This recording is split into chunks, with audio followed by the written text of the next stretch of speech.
President Donald Trump expressed an interest in the purchase of Greenland, only to be swiftly rejected by Danish officials. Although the proposal was not sincere, it does underscore the importance of the massive ice-covered island. So, what's going on in Greenland and what's at stake for the United States? I'm your host Shirvan and welcome to Caspian Report. In the age of information, cybersecurity is a growing issue that affects governments, companies, but also individuals. You can secure your devices with NordVPN, which has more than 5,000 servers across the globe and uses double data encryptions for increased anonymity. So if you're concerned with cybersecurity and privacy, head on over to nordvpn.com/CaspianReport or use the link in the description. You'll get a 75% discount on the 3-year plan, and if you use the promo code CaspianReport, you'll get an additional month for free. Now back to the Arctic. Occupying a space of more than 2.1 million square kilometers, Greenland is larger than France, Germany, Spain and Ukraine put together. About 80% of that territory is water, and just over 55,000 people live on the island. Outside the capital Nuuk, there are no roads that connect the towns to each other, and Greenland is often considered one of the world's least accessible places. Not surprisingly, its GDP is just above $2 billion, with fishing being the most significant sector. Since 1979, Greenland has had home rule and self-rule since 2009. The island has its own parliament, prime minister, and most government responsibilities fall under the Greenlandic jurisdiction, save for foreign affairs and national defense. For most of its history, Greenland was a neglected backwater in the grand scheme of things. All that changed in the 20th century. After Denmark fell to the Nazis in 1940, the United States oversaw the affairs of Greenland and constructed numerous military installations and monitoring stations.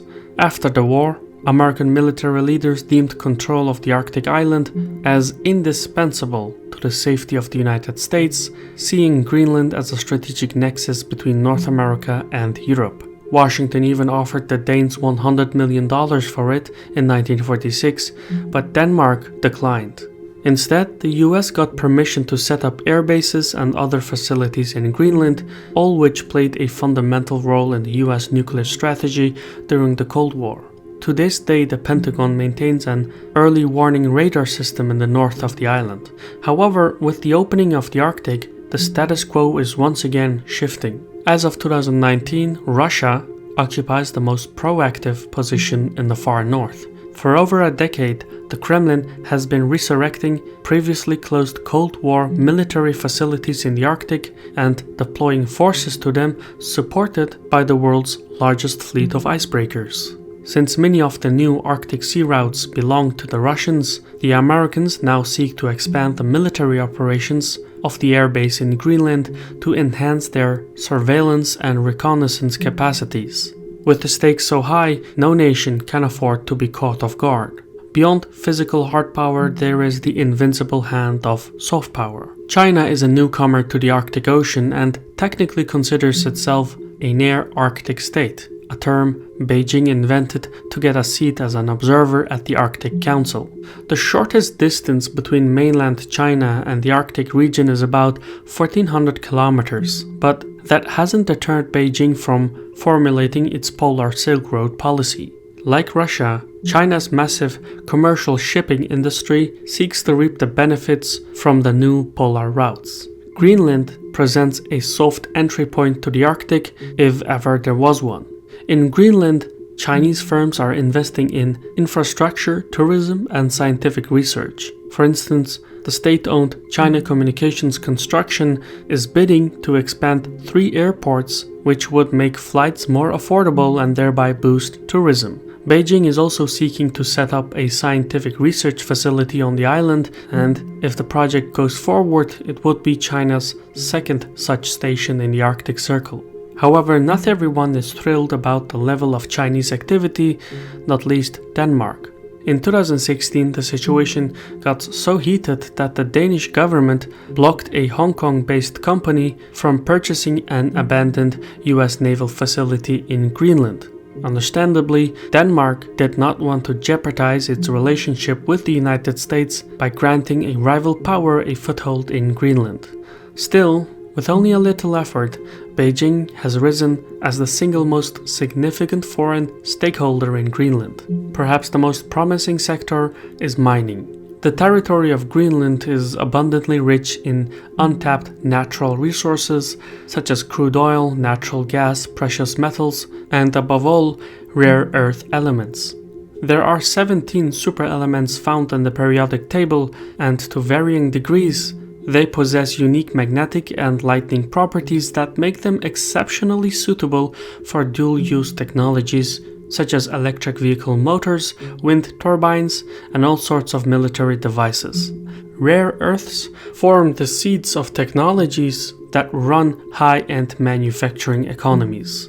Since the 1990s, Beijing has come to dominate the industry. It currently holds about a third of the world's reserve of rare earth elements. That may seem a lot, but demand for these superelements is increasing rapidly because the economies of Europe, North America, and Asia are turning to renewable technologies such as electric auto vehicles, solar panels, wind turbines, etc. China's near monopoly on the supply of rare earth elements has prompted the global community to search for alternative sources, but there has been little success aside from Australia. The extraction and refinement of rare earth elements often comes with high environmental costs, so most nations don't deem the exploitation to be economically viable. In Greenland, climate change is the joker in the pack. The local ice sheet is melting at its fastest rate in 350 years. That is changing the situation on the ground and making the mineral wealth more readily accessible, which has caught the eye of global powers. Even though the advances come with severe environmental costs, the Greenlandic government has issued more than 50 permits for mining exploration in recent years. Most of the investors are Australian and Chinese firms. For instance, at the southern tip of the island, Greenland Minerals and Energy has set up a mining operation with Shanghai Resources, while in the far north, Ironbark is working with China Non-Nefarious Metal to extract zinc.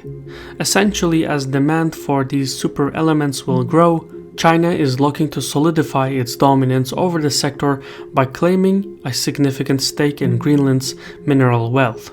Meanwhile, for the government in Nuuk, the close relationship with Beijing suggests that Greenlandic policymakers are interested in unconditional political independence from Denmark. Up until now, Greenland lacked the economic means to declare itself as an independent and sovereign state. About half of the country's budget comes from Danish subsidies, which amount to $500 million annually. The lack of a self-sufficient economy turned political independence into an academic topic. If Greenland is to gain independence, it needs to beef up its economy by bringing in foreign investment, and it can't be picky about who brings in the money. Thus far, China's activity in Greenland has remained primarily commercial in nature, but the small size of the Greenlandic economy suggests that things could go south quickly, which is why the United States seeks to act before it's too late to oust China from the Western Hemisphere. In the fight over Greenland, the United States has the home field advantage. The territory of Greenland is geographically part of North America, and its native Inuit communities have more in common with the indigenous communities in Canada and Alaska than with Beijing, or even Washington and Copenhagen for that matter. Plus, most of the population of Greenland resides on the southwestern shores facing North America. This plays in favor of the United States, and Washington could use this to pull Greenland into the Western Hemisphere, possibly even entering into NAFTA, which would make more sense than the EU. Taken together, Trump's interest in Greenland is based on three strategic needs. Firstly, with the opening up of the Arctic, the American Air Base in northern Greenland needs to expand its operations to enhance its surveillance and reconnaissance capabilities to keep a check on Russian hard power. Secondly, Washington is eyeing Greenland for its mineral resources as an alternative to China's supply of rare earth elements. And thirdly, the United States seeks to oust China from its backyard and considers China's commercial foothold in the small Greenlandic economy as a risk that could turn into a debt trap.